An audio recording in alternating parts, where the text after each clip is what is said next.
sisters in the Lord. Our devotion for today is in Luke chapter 8, verses 24 to 25. It says, "The disciples went and woke him, saying, 'Master, Master, we're going to drown.'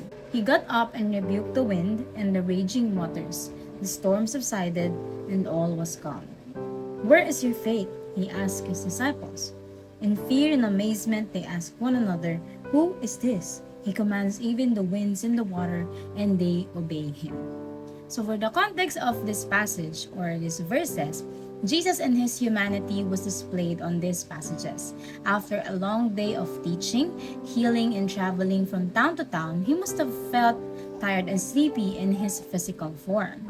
So Jesus here was sleeping. So when it was evening, they crossed the other side of the sea as they left the crowd, and Jesus fell asleep.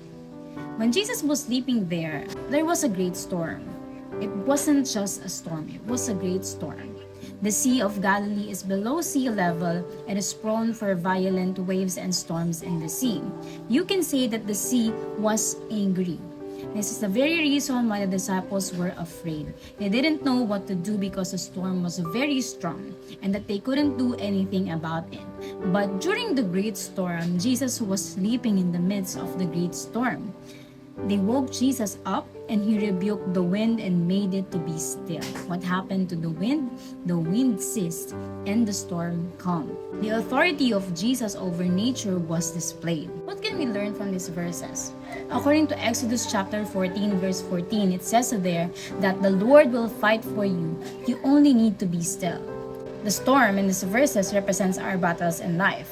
And this story teaches us on what, where, or whom we should focus on during those battles. And the disciples here are too focused on the great storm that they forgot what Jesus can do, who Jesus is, and that He is with them on the boat. They forgot what Jesus already did for them before. And sometimes we are like that, like the disciples, that we forgot who Jesus is.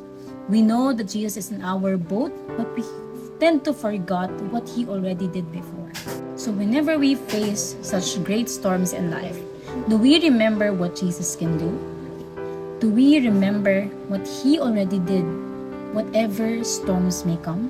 Or do you remember that we will overcome because Jesus is with us?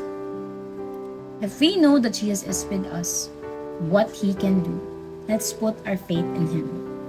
Focus on Jesus and not in our situation, because our situation may change throughout the season. Sometimes it may be calm, sometimes it may also be a raging storm. Our situation may change, but our God will never change. He is a constant God. He is the same as yesterday, today, and forever.